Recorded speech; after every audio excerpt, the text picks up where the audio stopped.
안녕하세요. 뉴스반장입니다.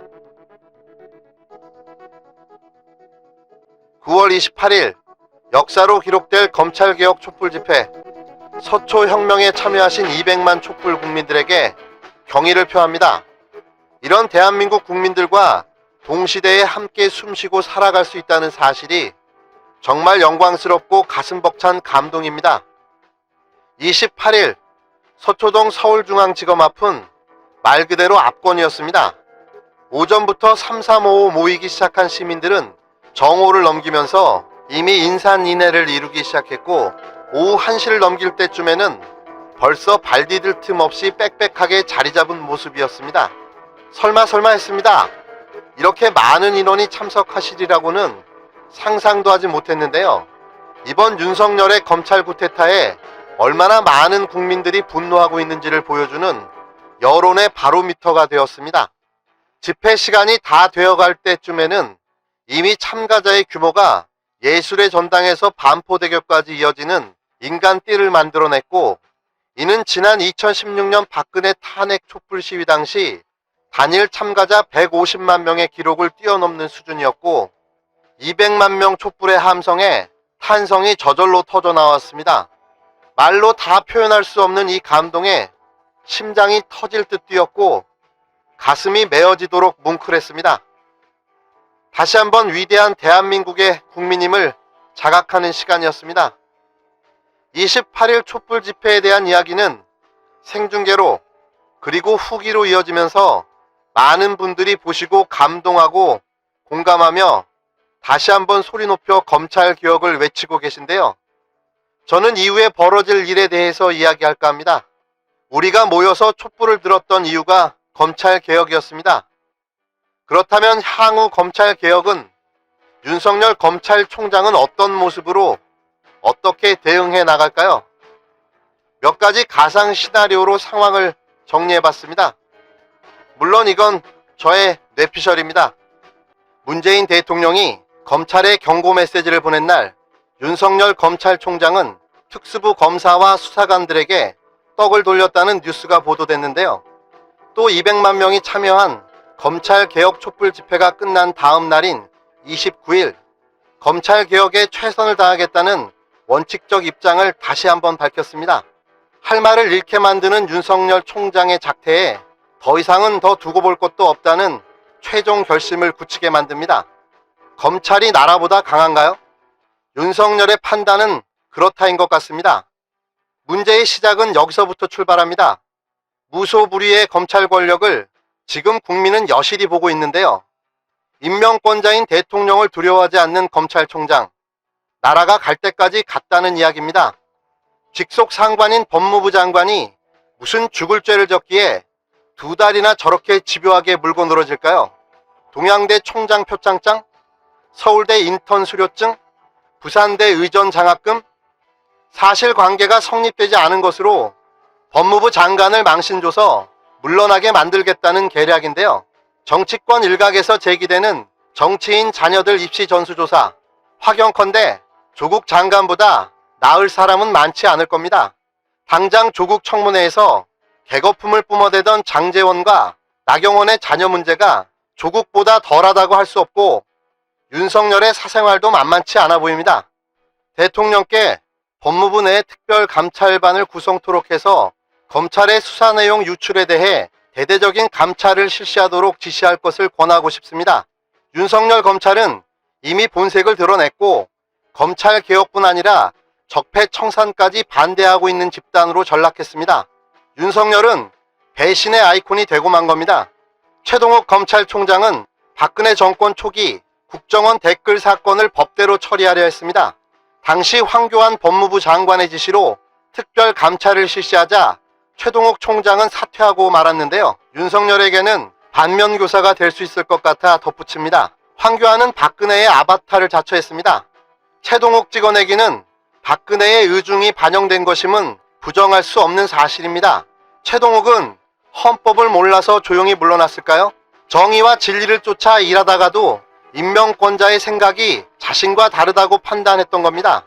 이럴 땐 조용히 물러나는 것도 임명권자에 대한 도리라고 생각합니다. 정무적 판단이 제로에 가까운 윤석열이 대통령의 지시로 특별감찰반을 설치해 감찰을 시작하면 극렬하게 저항할 건 불보듯이 뻔한 일입니다. 개혁 정권이 그걸 감수하지 않고 검찰개혁을 어떻게 이루겠습니까? 윤석열의 저항에는 믿는 구석이 있습니다. 먼저 검찰개혁을 반대하는 검찰 패밀리가 있고, 두 번째는 자한당을 비롯한 보수 야당들도 이해가 맞는 지원군인 셈입니다. 셋째는 조중동을 비롯한 언론들이 자기에게 우호적이어서 무지한 윤석열이 모험을 하기 딱 좋은 환경인 거죠.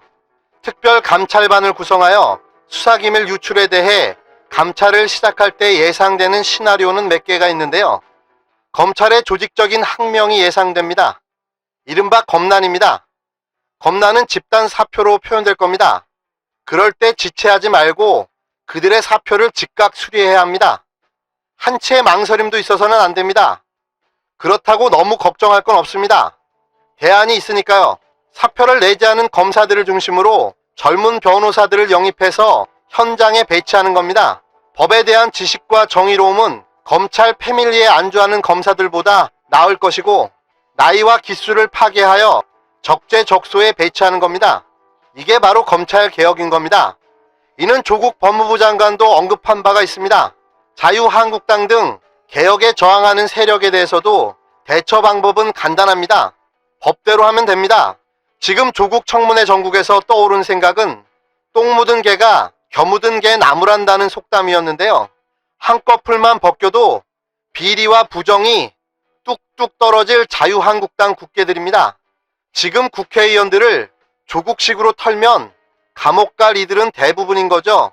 사실로 확인되지 않은 것을 갖고 도덕성 운운하며 조국을 끌어내리려는데 동의할 수 없는 이유가 여기에 있습니다. 조국의 도덕성은 정치하는 이들의 평균보다 한참 위에 있기 때문인 거죠. 검난 뒤 새로 꾸려지는 검찰이 가장 먼저 해야 할 일은 정치인 비리에 대한 전수조사를 해서 저촉되는 족족 법대로 처리하는 일일 겁니다. 여기엔 여야 구별을 두어서는 안 됩니다. 구태 정치인들이 적지 않게 정리될 것이고, 이게 바로 정치개혁인 겁니다. 윤석열의 길은 어느 정도 정해져 있습니다. 그 길은 두 개뿐인데요. 그 첫 번째 길은 대통령에게 끝까지 대항하며 나라 꼴을 우습게 만드는 길입니다. 이 선택은 국민 모두에게 불행입니다. 정의의 길도 아니고 결국 윤석열은 정쟁의 도구, 소모품으로 쓰이다가 폐기 처분되기 때문입니다. 이건 최초의 문재인 대통령이 생각했던 시나리오일 겁니다. 제가 방송했던 정치천재 문재인, 조국 농계작전, 덫에 걸린 윤석열 편을 보셨다면 현재의 상황을 이해하시리라고 생각됩니다. 못 보신 분들은 꼭 보시길 권합니다. 복귀해보면 그 시나리오가 소름 끼칠 정도로 정확하게 맞아떨어졌는데요. 지금 생각해도 놀랍고 대단합니다. 문재인 대통령은 진짜 정치 천재가 맞습니다. 윤석열의 두 번째 길은 조용히 물러나는 겁니다. 지난 27일 청와대 대변인을 통해 발표한 검찰에 대한 대통령의 언급은 사족을 달 것 없이 검찰에 대한 경고입니다. 감찰반을 구성해 윤석열의 뒤를 캐 망신을 당하기 전에 사퇴하라는 겁니다. 이는 최소한의 자신의 명예를 지킬 수 있는 마지막 방법인데요. 이도 대통령의 배려라고 생각합니다. 지금은 윤석열의 일거수일투족이 대통령보다 더 비중 있게 언론에 조명되고 있습니다. 우쭐하는 윤석열의 모습을 TV 화면을 통해 보게 되는데요. 중앙지검장으로 족할 사람이 체격에 맞지 않은 옷을 입다 보니 어떻게 할 바를 몰라 하는 겁니다. 애초에 그게 그의 비극이었던 겁니다. 29일 자유한국당 진희경 대변인의 논평이 나왔는데요. 200만 검찰개혁 촛불을 향해 정신 나간 이들이라는 막말을 한 겁니다.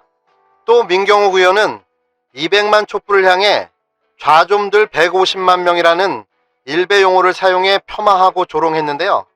정신이 올바로 박힌 인간들이라면 검찰개혁을 향한 200만 촛불의 함성과 염원이 정신 나간 집단, 좌좀들 150만 명이라는 이런 소리를 할 수 있는 건가요? 더 논할 가치도 없습니다. 그저 저들은 꼭 없어져야 할 대한민국 적폐일 뿐입니다. 9월 28일 대한민국 국민 여러분이 보여주신 뜨거운 외침, 역시 대한민국 국민입니다. 깨어있는 조직된 시민의 힘을 다시 한번 느꼈습니다. 너무 감사합니다. 그리고 너무 사랑합니다.